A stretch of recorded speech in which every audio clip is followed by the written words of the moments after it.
Adaptability. For most of history, people did not believe that the world changed very much, or for that matter, that change could ever be positive. Stability and cyclicality were the ideals. The same stories were told again and again. Time was understood to turn like a wheel rather than move like an arrow. Technology hardly advanced, trades were handed down, and generations without improvement, and the social order appeared immutable. By contrast, we are now obsessed with and laud change. We are taught to regard widespread and frequent change as inescapable and a profound advantage.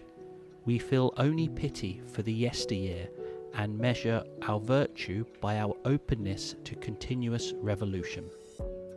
To confess to a fear of change is to risk being labelled as that most damned of contemporary figures, a reactionary. Yet our adaptability to change is neither a given nor always straightforward. The arena in which the advantages of change are at their most evident is science. The prototype helicopter built by Paul Connu in 1907 was a gallant contraption of plywood, string and bicycle wheels, but without dispute it is much worse at vertical takeoff and hovering than the latest machines from Augusta Westland. The direction of change in technology is clear and the sense of progress obvious. Medicine provides countless examples of the same kind. This seduces us into supposing that change in general always brings benefits, extending a hopefulness that is justified in specific areas, such as rotor blades and antibiotics, to other areas where its relevance and legitimacy are much less secure.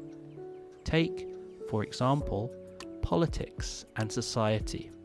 We know from folklore or our own lives that the old ways contained important truths and types of happiness that have escaped our grasp. The villages were quieter, the shops more restricted, the manners more sober, but there was an openness to experience, a groundedness and a gratitude that we may long for in the frenzy of the kaleidoscope present. In order to summon the will to action, to rouse ourselves, our communities from inertia, we have no choice but to tactically overestimate the advantages of change. We do this around marriage, divorce, moving country, or starting a business. It's not that there will never be a great result. There will be a range of subtle losses too.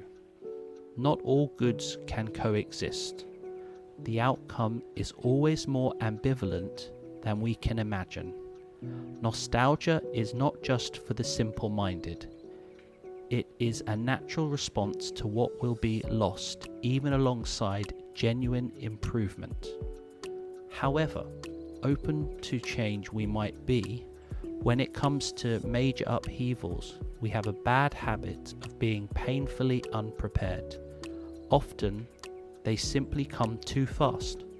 For many generations, people in the ancient city of Pompeii lived a prosperous life. The soil was good, the climate kindly. They built gracious houses. They planted vineyards on the slopes of nearby Mount Vesuvius, while all along the pressure of the magma inside slowly built up. People gave dinner parties, struggled for status, bought works of art, and scanned the horizons for changes, positive and negative. No one considered the peak above the city skyline. The story of Pompeii is moving because it is a tale of innocence in which we know ourselves to be implicated at some level. For us, too, something we are blithely ignoring will be the probable cause of our sudden downfall. We are steering blind, pursuing our ordinary business on the natural assumption that whatever feels secure today will be so tomorrow. we too have no real idea where the next explosion may come from. If we are not unprepared for sudden change, we are failing to adapt because change is so slow. The sea may be a better metaphor than a volcano. Year on year, the waves gradually eat into the rocks. Complete change occurs through minute and imperceptible actions. We can't believe that small lapping motions could win against a huge edifice of rock, but they can. Good theorists of change do not ultimately focus so much on the tempo of change. They identify fundamental features of human nature and wonder how changes will relate to them. When Thomas Edison showed off the first light bulb, it didn't seem like the world was about to be transformed. The bulb was a bizarre-looking contraption, unlike anything people would want in their homes. At first, gas was much safer and cheaper. Potential backers were skeptical, but when the great banker J.P. Morgan saw it, he grasped its possibilities at once. The bulb looked ridiculous, but only in superficial ways. Morgan saw past that was odd and off-putting and recognized an eternal idea in a strange guise. The banker was good at what we call pattern recognition. He had the confidence and wisdom to see continuity where others thought only in terms of ugly rupture. He had seen change before, with railroads and steel, and had understood these as new approaches to age-old problems. Morgan had, as it were, studied other exploding mountains. We underestimate opportunities for change, in part because our lives are so short. We generally witness only a few revolutions directly, so we are fooled by impressions of stability, like children who consider their first home as an eternal part of the earth. Our congenital error is to imagine that what appears solid must be so. We get used to gas lamps. They have been around since we arrived on the planet, so why would they now promptly vanish? We get used to our tidy orchards maturing in the sun on the slopes of a fertile mountain, so why would an inferno come here? The error has long fascinated philosophers. Bertrand Russell imagined a turkey used to being fed by a farmer. Like us, turkeys have short memories, so when a bird hears the tread of the farmer's boots, it feels sure that it is about to be fed, as always. Then it's the week before Christmas. The turkey is a creature of habit, as we are for much of the time, but in theory at last, we have reason and therefore a key advantage.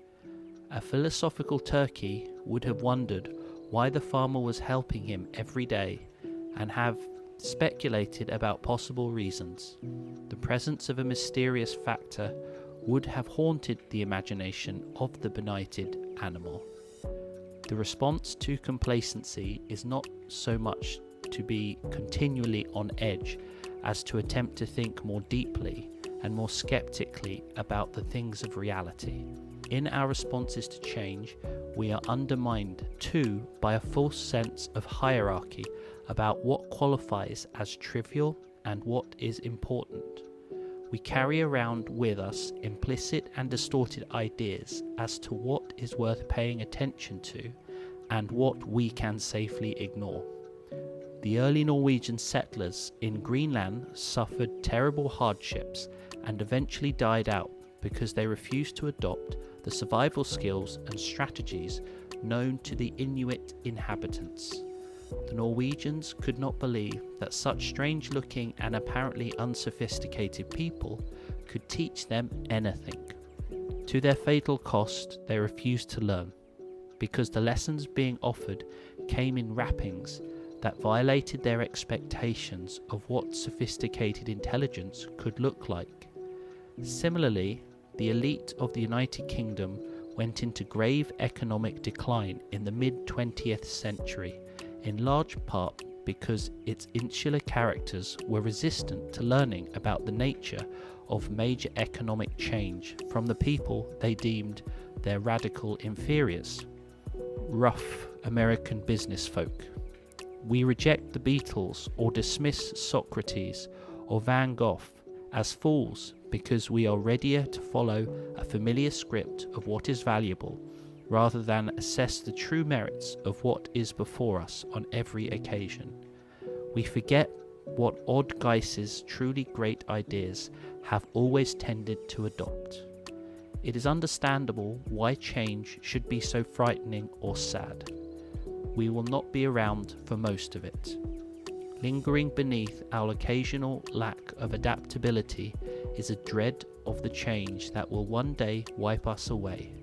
It is because we are so exposed to the inescapable reality of aging that we seek to make or protect things that will outlast us, businesses included.